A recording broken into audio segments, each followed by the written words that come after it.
usapitike ndini ndadaro itsarigo man fire iwe fire meditator ndazopinda riri DC iwe DC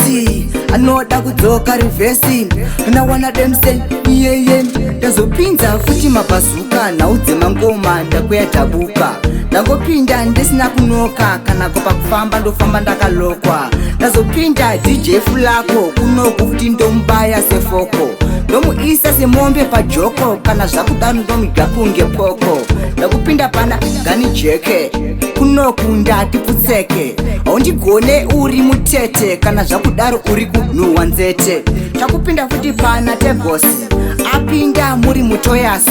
hana kugeza kuanasi kana zvakudaro takupinda tipasi una futi takupindwa narigo mukomana anogera bhibho takudaro takupinda tisuwagi kana zvakudaro ndomuvhomora seplas ende futi ndomushandisa vhari kunge zigi mumusoro make ndomupfekedza wigi kana zvakudaro anoziva ndiri dhara ini ndine mota ane pusha bar yeye ndakupinda kuna angoti pachirungu ndati idoti anomwawo mvura yemugoti kana zvakudaro ngatende goti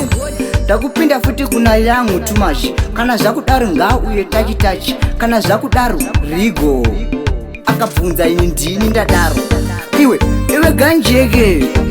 dzati pfuseke haundigone uri mutete wauya wechinhuhwa nzete iwe sati ukafiuchana ngwere kunoku wakuita unge bere manje kuno uriwe shere nhau dzemangoma nditoriwo ngwere uda kuzviita mudhara manje kuno uri kamwana uri kunhuhwa setsvina yemwana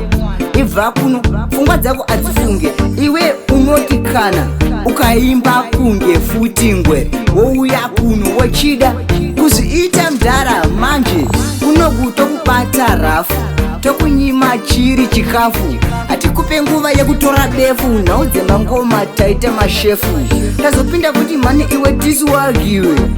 ndini ndauya iwe apa futi une musoro bhangu shaya dzinenge iro dengu shaya dzinenge dzekamba